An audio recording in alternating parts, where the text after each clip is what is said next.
Every sober person has heard this phrase before.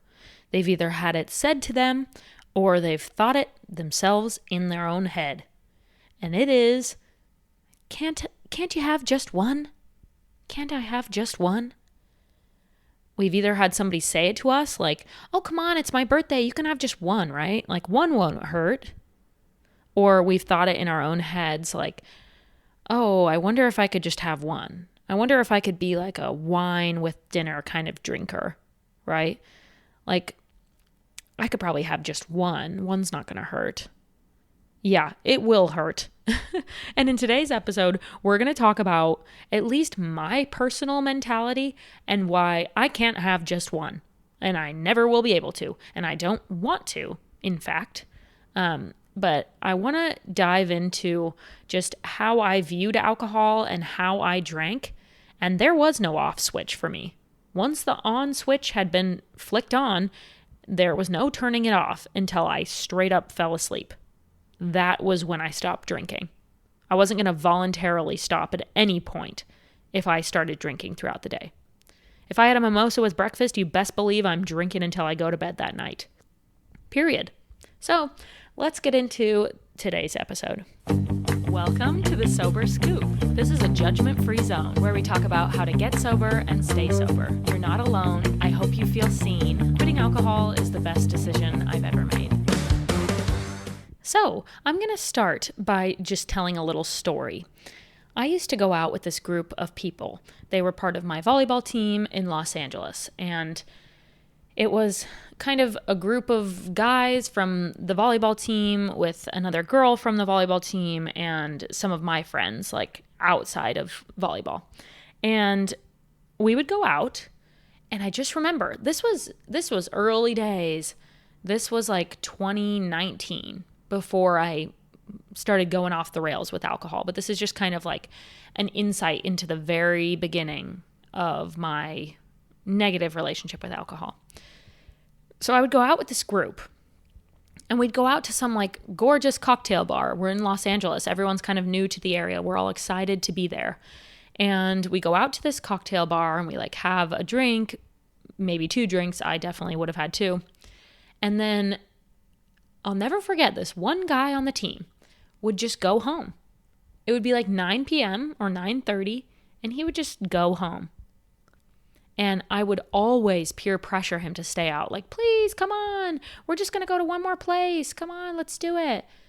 And he would just say, no, thanks. I'm just going to head home. I'm going to make my dinner. I'm going to meal prep for tomorrow's lunch. And I'm going to sleep before I have to get up for work. And I never understood it. I never understood how he could go out and have a cocktail and then just go home and stop drinking. It was wild to me even then before I had an alcohol problem. And then with the group who stuck around, which was everybody else, I would convince them to go to another bar. And we'd have 1 or 3 more drinks. And then I would convince them to go out dancing or something, like at the gay club. And we would dance until literally the bar shut down. And I was known for being the girl who wanted to go to the next place and then the next place and then the next place and then the next place. Like there was no stopping. I never wanted to go home ever. I just wanted to stay out.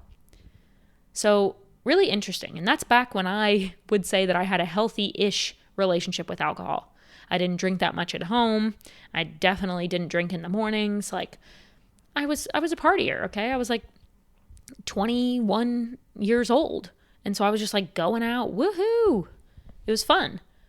But already you can kind of see a little glimpse of where I was headed because I never wanted to stop once I started.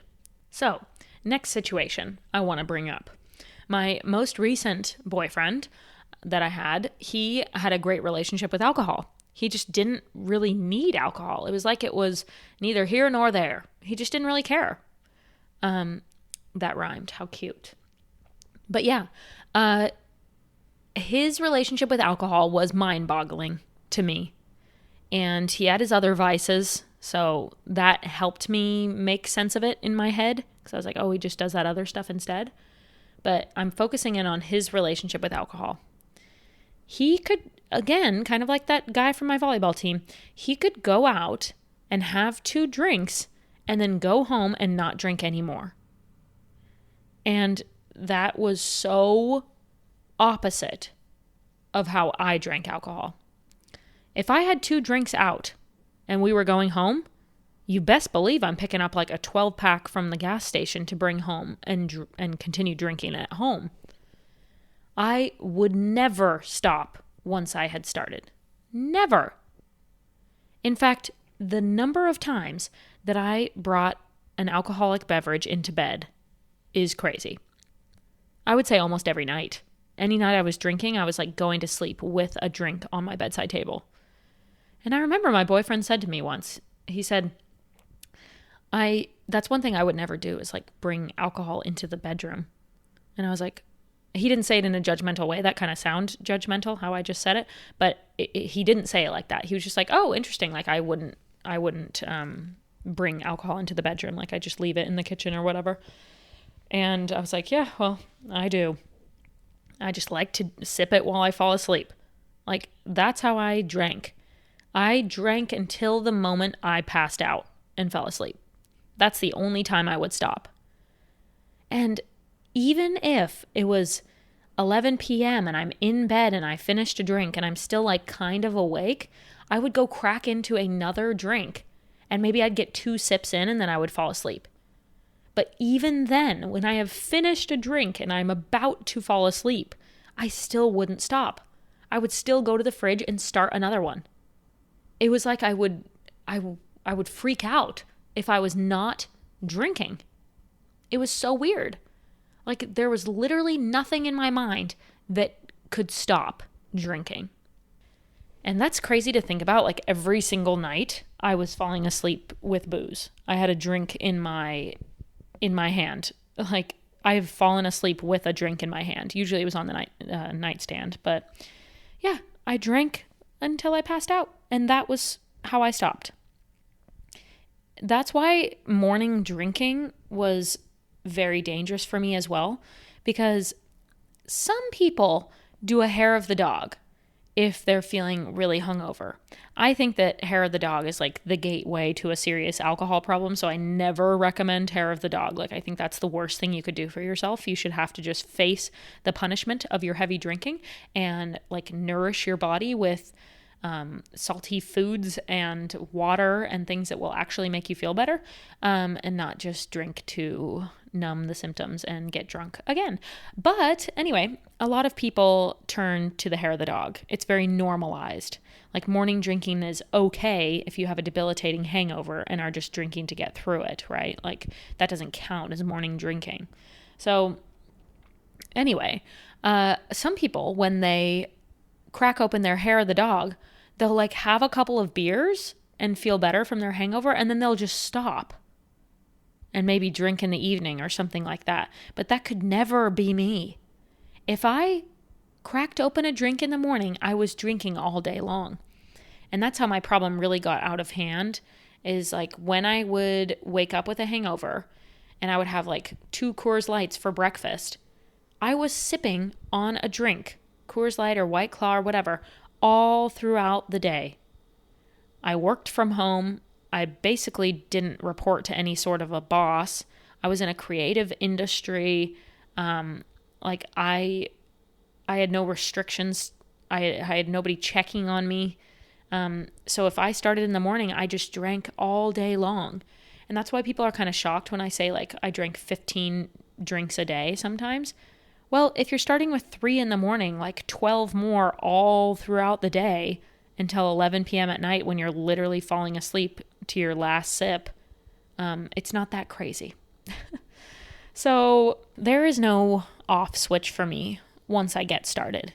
Like for me, it's just not satisfying to have like, I mean, sometimes I used to think a glass of wine with like charcuterie was a nice food and drink pairing. Like they actually taste good together. But for the most part, if I'm having a glass of wine, it was 5 glasses of wine. It was never just one. Even if I am doing the food and drink pairing with charcuterie, it's like you get that little bit of a buzz after your glass of wine and you just want more of it. That was me. I just always wanted more and more and more. And I pretty much never experienced the come down from alcohol. I never drank and then stopped. I didn't like that. I didn't like losing my buzz. In fact, it was a fear of mine. And I would do everything in my power to never lose a buzz. Even if I was like out somewhere, I would sneak around and try to get more. Like losing my buzz was a huge fear of mine. So I had no off switch. I didn't want to go back once I had already started. But the thing too to remember is that it's never really just one. And you can't even have that mentality in sobriety of like, it's just one drink. That mentality doesn't work, because here's my theory. You can't just take a happy moment that you had during your drinking days and hyper focus on that. Like, I'm sure there were a few times during your drinking days where you had like 2 glasses of wine and it was a really great night. It was like a date night with a few glasses of wine or whatever. And it was just like chill and normal. And there was some dancing around the apartment while you're cooking dinner or something like that. And it was nice. I'm sure there were those times. I know there were for me. There are plenty of nice nights drinking. But you don't get to trade just those. You don't get to take on just those good nights. If you are cracking into that first drink and giving in, remember that you have to trade your entire drinking life for your entire sober life. And that's the decision that you're making in that moment. Do you want to trade everything that you were for everything that you are now in sobriety? Because it's not just going to be that one drink, right? If you have that one drink that one time and all goes well, it's like you're going to likely spiral from there. You're going to want another one. You're going to want to drink again the next day. You're going to want 4 drinks. Before you know it, you're going to be right back to where you were, drinking in the mornings and being dependent on alcohol to function. Like, it's just not worth it. And never does somebody go from being a non-drinker back to being like somebody with a healthy relationship. You can't have a bad relationship with alcohol, get sober, and then go back to drinking, but this time with a good relationship. Like, you're just not that kind of person. Most people who had an alcohol problem can never be the person who just has a good relationship with alcohol. In fact, I think it's impossible. And you don't want that anyway. Because like I said, you're trading your drinking life for your sober life. Do you want that? All the work that you've done on yourself, how far you've come in your sobriety, like there are so many good things that come in sobriety. Do you really want to trade this beautiful life for your drinking life and go back to those days? I mean, for me personally, those days were horrific. I would never want to go back to myself as a drinker. Even if I get the opportunity to have a glass of champagne at my best friend's wedding, like, no. It's totally not worth it. One drink is never worth it. I'm so uninterested in one drink. And if that helps you mentally, then great. Like, one drink it ain't gonna do it for you anyways. So maybe think about what's the point anyway. If you're really just gonna have one, who wants that? For me, it's 100% on or 100% off. And that one champagne glass at the wedding is gonna make me turn into 100% on. I'm gonna want another one, period. And it's just not worth it. It's simply not worth it to me. So I'm hoping that this episode gave you some insight into my life and my drinking patterns, and I'm sure I'm not alone in this. In fact, I think it's very common for sober people who had an alcohol problem to feel that they can't have just one. And sometimes those thoughts creep into our heads, thinking that we might be able to have just one, or even our peers around us try to pressure us into having just one.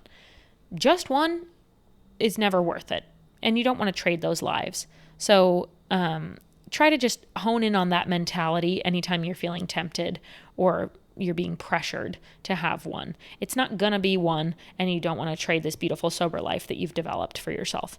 So thanks for listening, and I'll see you for the next episode. Bye.